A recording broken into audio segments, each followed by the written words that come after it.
Hello बच्चों, एक बार फिर से नेक्स्ट केआर पाठशाला में आप सभी का स्वागत है। यहाँ पे हम सीबीएसई बोर्ड के लिए क्लास 10 मैथ चैप्टर फर्स्ट पढ़ेंगे, जो कि रियल नंबर है। थ्योरी और क्वेश्चन सारे यहाँ पे हम सॉल्व करने वाले हैं। और प्यारे बच्चों, जो मैंने पीपीटी का जो कंटेंट बनाया है कुछ इस तरह से बनाया है। पहले हम इंट्रोडक्शन पढ़ेंगे, फिर हम नंबर सिस्टम पढ़ेंगे, फिर हम फंडामेंटल थ्योरम ऑफ अरिथमेटिक पढ़ेंगे, फिर इरेशनल नंबर क्या होते हैं वो पढ़ेंगे, रेशनल नंबर क्या होते हैं वो पढ़ेंगे। फिर हम इम्पोर्टेंट कॉन्सेप्ट जहाँ से मेन क्वेश्चंस बनते हैं, एचसीएफ और एलसीएम कैसे निकालते हैं किस नंबर का, और इनसे जो रिलेटेड फैक्टर से जो रिलेटेड कॉन्सेप्ट होंगे उन सबको पढ़ने वाले हैं। चलिए ठीक है, तो प्यारे बच्चों मैं ज़रा एक पेन ले लेता हूँ। चलिए शुरू करते हैं। जो भी हमारे रियल नंबर होते हैं, तो रियल नंबर तो देखो, रियल नंबर तो सभी हैं। रियल नंबर के हम दो पार्ट करते हैं, रैशनल नंबर और सेकंड होते हैं हमारे इरेशनल नंबर। फिर रैशनल नंबर हमारे जितने फ्रैक्शन में होते हैं वो आएंगे, इंटीजर्स आएंगे, और नेगेटिव और पॉजिटिव जितने भी होंगे हमारे जीरो को इंक्लूड करके, जो नेचुरल नंबर है और होल नंबर, ये सब इसमें इंक्लूड होते हैं। बाकी क्लासिफिकेशन आप यहाँ पे सही से देख सकते हैं। तो सारे रैशनल और इरेशनल नंबर को हम रियल नंबर बोलेंगे। वो 1 2 3 4 5 रूट 5 रूट 3 8/9 ये सब हमारे रैशनल और इरेशनल नंबर हैं। जो भी हमारे रियल नंबर के सेट्स होंगे उसको हम आर से डिनोट करेंगे, और रियल नंबर को हम नंबर लाइन पे रिप्रेजेंट कर सकते हैं। ठीक है, रियल नंबर को हम नंबर लाइन पे रिप्रेजेंट कर सकते हैं। क्या मेरी बात इतनी समझ में आई? तो हम आगे बढ़ते हैं। फिर है नेचुरल नंबर। देखिए, नेचुरल नंबर जो सेट होता है वो काउंटिंग नंबर्स का सेट होता है। उसको हम एन से डिनोट करते हैं मैथमेटिक्स की टर्म में, और वो हमारे 1 से लेकर के इन्फिनिटी तक हो सकते हैं। 1 2 3 4 5 6 7 और इन्फिनिटी तक जाएंगे वो। फिर हम बात करते हैं होल नंबर की। तो होल नंबर में हमारा जीरो और इंक्लूड हो जाता है, नेचुरल नंबर में जीरो इंक्लूड नहीं होता है यहाँ पे। ठीक है, जबकि होल नंबर में हमारा जीरो इंक्लूड हो जाता है और वो इन्फिनिटी तक जाते हैं। क्या मेरी बात समझ में आई? फिर हम बात करते हैं इंटीजर्स की। इंटीजर्स जो सेट होता है वो सारे नंबर्स का सेट होता है, उसमें नेगेटिव और सारे नेचुरल नंबर आपके आ जाते हैं, पॉजिटिव नेगेटिव सारे आएंगे, ए भी इन्फिनिटी तक जाएंगे। ठीक है, और जीरो भी इसमें इंक्लूड होगा। फिर बात करेंगे रैशनल नंबर की। रैशनल नंबर क्या होते हैं? जिनको हम ए बाई बी की फॉर्म में लिख सकते हैं, या पी बाई क्यू की फॉर्म में लिख सकते हैं, और क्यू जो है वहाँ पे जीरो नहीं होगा, या बी जो है अगर ए बाई बी की फॉर्म में लिखेंगे तो बी जीरो नहीं होगा। क्या 0/1 ये मेरा रैशनल नंबर है? हाँ, यस, जो कि यहाँ पे बी के प्लेस पे या क्यू के प्लेस पे जीरो नहीं है, तो ये मेरा रैशनल नंबर है। -3/17 -2/18 -2/3 ये सब मेरे रैशनल नंबर की फॉर्म में आएंगे। ठीक है, फिर बात करते हैं हम इरेशनल नंबर की। इरेशनल नंबर वो नंबर होंगे जिनको हम p बाई क्यू की फॉर्म में या a बाई बी की फॉर्म में नहीं लिख सकते हैं, वो सारे के सारे हमारे इरेशनल नंबर होने वाले हैं। ये नॉन टर्मिनेटिंग होते हैं और नॉन रिपीटिंग होते हैं। नॉन टर्मिनेटिंग और नॉन रिपीटिंग डेसिमल नंबर होते हैं। और रैशनल नंबर जैसे पाई क्या है? हमारा इरेशनल नंबर है, आपने क्लास 9th में इन सबको पढ़ा है। √5 हमारा इरेशनल नंबर है, और अगर √5 प्लस √3 भी हमारा इरेशनल नंबर है। मतलब दो इरेशनल नंबर का सम हमेशा इरेशनल नंबर ही होने वाला है। अगर मैं बोलूँ 2 प्लस √2, ये भी मेरा इरेशनल नंबर ही होने वाला है। क्या मेरी बात आपको समझ में आई है? ठीक है, अगर हम √3 को कंसिडर करते हैं और उसकी वैल्यू को फाइंड करते हैं तो उसकी वैल्यू कुछ इस तरह से आती है। डेसिमल नंबर ना तो रिपीट होता है √3, है ना, और ना ही वो टर्मिनेट होता है, वो इन्फिनिटी तक जाता है, आपको पता है ये बात, और इसको हम इरेशनल नंबर बोलते हैं। अच्छा, √3 तो मेरा इरेशनल नंबर है, लेकिन √9, √4, √16 ये मेरे रेशनल नंबर होंगे क्योंकि ये परफेक्ट स्क्वायर होते हैं। फिर जो फेमस इरेशनल नंबर है वो पाई होता है, जो कि नॉन टर्मिनेटिंग और नॉन रिपीटिंग होता है। ठीक है, इससे पहले मैं आपको बता दूं, हम ऑनलाइन और ऑफलाइन दोनों मोड में क्लास चलाते हैं। जिन बच्चों को पढ़ना है वो क्लास 9 से 12 तक पढ़ सकते हैं। नंबर कुछ इस तरह से यहाँ पे गिवन है। चलिए, ये सब आपके काम का नहीं है, ठीक है, ये आप नहीं पढ़ेंगे, आप इस वाले को बात करेंगे। फंडामेंटल थ्योरम ऑफ अरिथमेटिक क्या होती है? अगर हम किसी कंपोजिट नंबर की बात करें तो कंपोजिट नंबर वो नंबर होते हैं जिसका एटलीस्ट 1 फैक्टर हो और अदर देन 1 भी हो और अपने आप हो। तो कंपोजिट नंबर कुछ इस तरह से डिसाइड करते हैं। फैक्टर 10 आर 1 2 5 होंगे 10 के फैक्टर। अच्छा, इसको क्या बोलेंगे हम? कंपोजिट नंबर बोलेंगे। 20 के फैक्टर क्या हो जाएंगे? 2 × 2 × 5, ये भी हमारा कंपोजिट नंबर की फॉर्म होगी। फिर बात करेंगे प्राइम नंबर की। प्राइम नंबर क्या होते हैं? प्राइम नंबर वो नंबर होते हैं जो एग्जैक्टली उनके 2 फैक्टर होंगे। ठीक है, एक तो 1 होगा और या वो अपने आप होगा। जैसे 3 को मैं लूँ तो 3 में 1 × 3, या मैं 17 लेता हूँ तो 17 का 1 × 17, या तो वो अपने आप होते हैं या 1 उनका फैक्टर होता है। 23 का या तो 23 ही उसका फैक्टर होगा या 1 उसका फैक्टर होगा। लेकिन 22 को आप इस तरह से नहीं कह सकते, इसका फैक्टर 2 × 11 × 1, ये इसके 3 फैक्टर होते हैं, और भी हो सकते हैं। ठीक है, तो इस तरह से इसको हम पढ़ते हैं। चलिए नेक्स्ट स्लाइड पे चलते हैं। जो भी फंडामेंटल थ्योरम ऑफ अरिथमेटिक है वो हमें कंपोजिट नंबर के बारे में बताती है। वो क्या है? वो एक तरह से प्रोडक्ट और प्राइम नंबर को एक्सप्रेस करती है, और ये फैक्टराइजेशन एक यूनिक होता है, चाहे वो किसी भी ऑर्डर में हो। उसका आपको इतना ध्यान नहीं रखना, 2 से डिवाइड कर सकते हैं उसको, फिर बाद में 5 से या 3 से डिवाइड होने वाला है। अगर 3 से भी डिवाइड होने वाला है, 5 से भी, तो पहले 5 से डिवाइड कर सकते हैं, फिर 3 से कर सकते हैं। ये डिपेंड करता है किस तरह से आप उसको करते हैं। इसको प्राइम फैक्टर लिखने का एक मेथड होता है, सॉरी क्या नाम इसको एक प्राइम फैक्टर की फॉर्म में लिखने का एक मेथड होता है। ठीक है, तो वो कुछ मेथड इस तरह से है। जैसे 270 को मैंने इस तरह से प्राइम फैक्टराइजेशन मेथड निकालने का तरीका है। 2 से मैंने इसको कट किया तो क्या आया? 135 आया। फिर 135 को मैंने 3 से कट किया तो क्या आएगा? 3 4 जा 12, और ये 45 आ गया। फिर मैंने इसको 3 से कट किया तो 3 1 जा और 3 5 जा। फिर मैंने इसको 3 से डिवाइड किया, फिर ये 5 आ गया। अच्छा, 270 के मेरे फैक्टर क्या है? 2 और 135, और 135 के फैक्टर क्या है? 3 और 45। फिर 45 के फैक्टर क्या हुए? 3 और 15।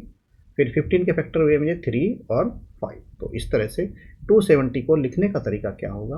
अगर मैं 270 को इस तरह से लिखूँगा तो 2 × 3 × 3 × 3 × 5।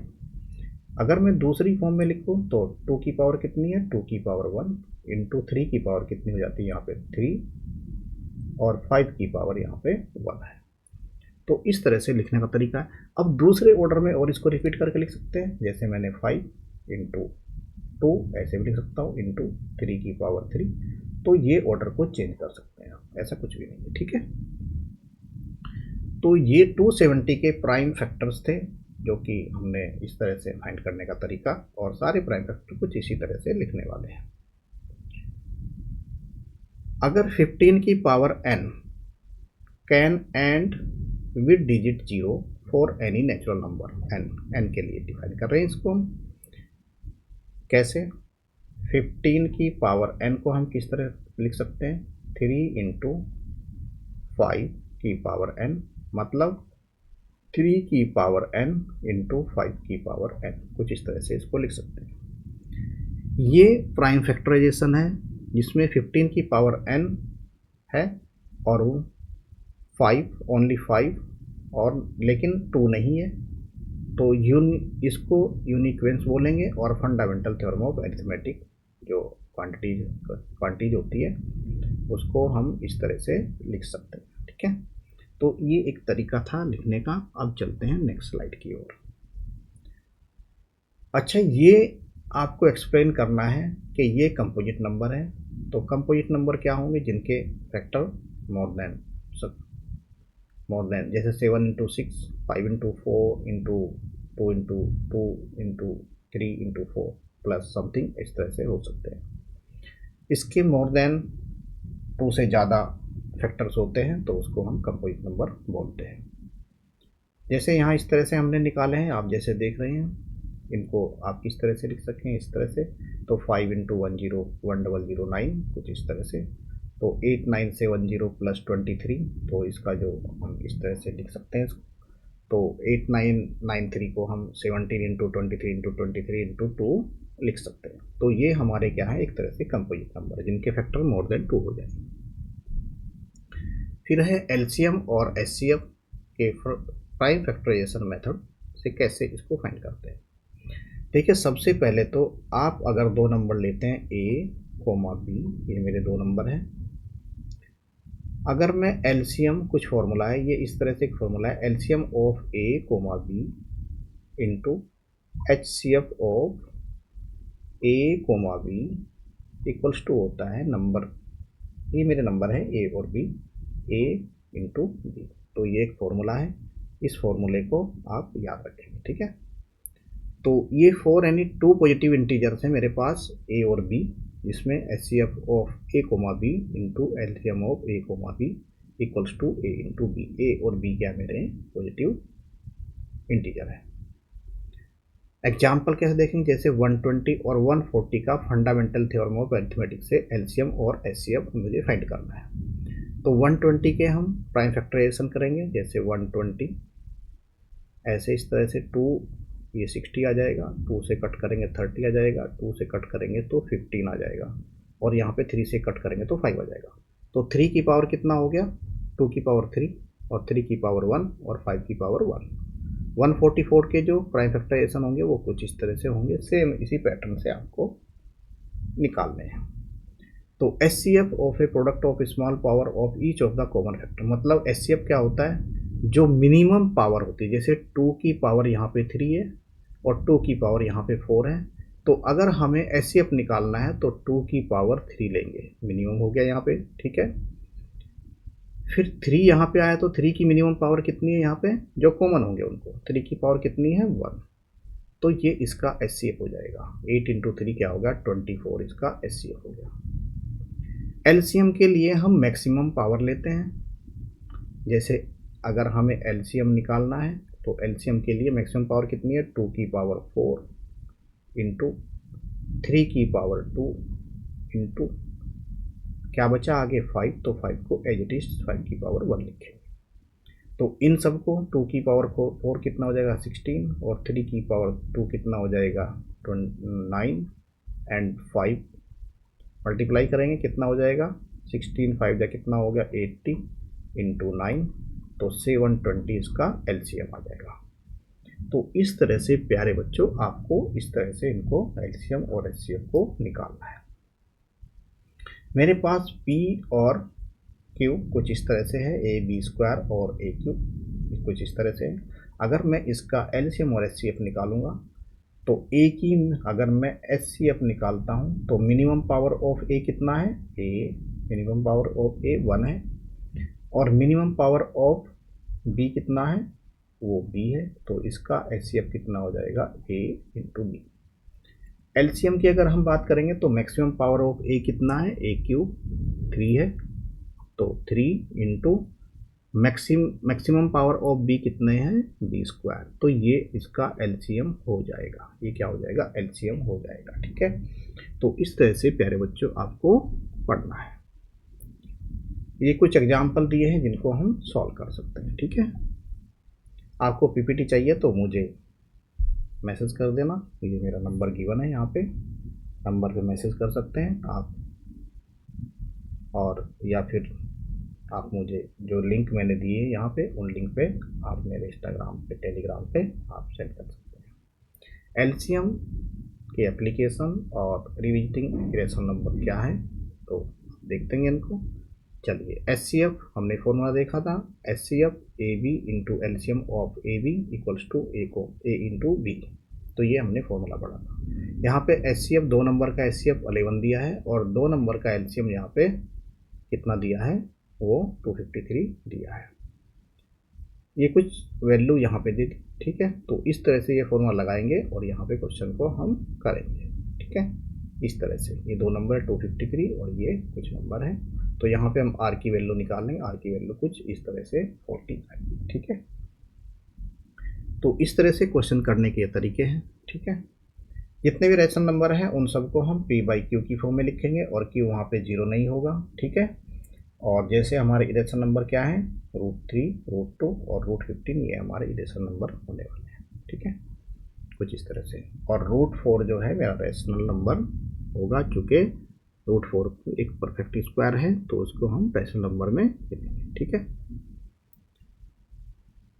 तो कुछ इस तरह से ये जो फॉर्म थी, इस तरह से इसको सॉल्व कर सकते हैं।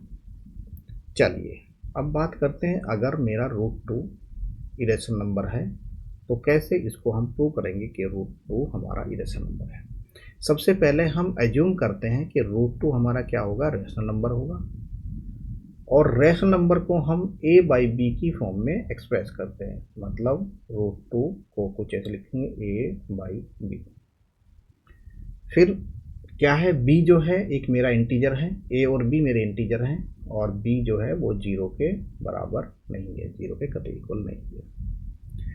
A और B के कॉमन फैक्टर अदर देन 1 नहीं है, no common factor of A and B other than 1, तो √2 इक्वल्स टू 1/2 A/B।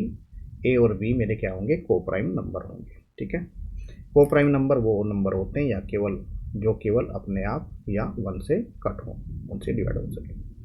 तो फिर यहाँ दोनों साइड का हम स्क्वायर कर देंगे, तो स्क्वायर यहाँ 2 आ जाएगा और यहाँ A²/B² आ जाएगा। ये √2 को इरेशनल नंबर प्रूव करने का एक तरीका है। फिर यहाँ पे लिखेंगे, अगर मैं 2B² इधर आ जाता है और यहाँ पे A² आ जाता है, तो B² इक्वल्स टू A²/2, तो A² तो 2 जो है A² को डिवाइड करेगा, तो 2 जो है A को भी डिवाइड करेगा। ठीक है, तो इसका मतलब A के 2 फैक्टर हो चुके हैं, A के फैक्टर हो गया, कॉमन फैक्टर क्या हो गया, 2 हो गया है। A का कॉमन फैक्टर क्या हो गया, 2 हो गया। अब ऐसे ही हम यहाँ फिर A की वैल्यू 2C के बराबर रख देंगे या 2M के बराबर रखेंगे, तो यहाँ से हम M² को अकेले छोड़ देंगे और ये B²/2 हो जाएगा। इसका मतलब ये हुआ कि 2 जो है B² को डिवाइड करता है, तो 2 B को भी डिवाइड करेगा। जब B को भी डिवाइड करेगा, इसका मतलब B कॉमन फैक्टर 2 हो गया। ठीक है, तो कंट्राडिक्शन अराइज यहाँ पे ये होता है कि A और B जो है उसका कोई कॉमन फैक्टर नहीं होना चाहिए था, केवल 1 के अलावा। ठीक है, अदर देन 1 उसका कोई कॉमन फैक्टर नहीं है।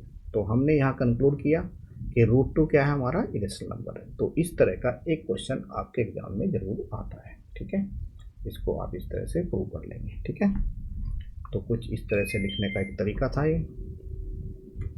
अच्छा, कुछ अगर इस तरह का क्वेश्चन आ जाए, इसको भी आप इरेशनल नंबर प्रूव कर लेंगे कुछ इसी तरह से। A/B की फॉर्म में लिखेंगे इसको हटा के, है ना। पहली लाइन तो ये लिखेंगे √3 √2 रैशनल नंबर है, तो A/B की फॉर्म में लिखेंगे, तो where A and B integer होंगे, बी 0 के बराबर नहीं होगा, ए और बी का कॉमन फैक्टर एक के अलावा और कोई नहीं है, ठीक है। तो इसको इसके बराबर रख देंगे, फिर दोनों का स्क्वायर कर देंगे, दोनों साइड का। थोड़ा यहाँ पे इसको इसके नीचे ले आएंगे, ये a/2 √2 क्या होगा, a/3 b के बराबर हो जाएगा, ठीक है।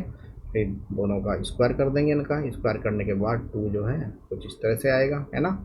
अच्छा, √2 को तो हम पहले ही प्रूव कर सकते हैं, वो तो इरेशनल नंबर है। तो a/3b क्या होगा, ये मेरा इंटीजर है, a और b मेरे इंटीजर हैं, तो a/3b अगर रेशनल नंबर है तो रेशनल नंबर के बराबर होना चाहिए, लेकिन √2 तो क्या है, मेरा इरेशनल नंबर है।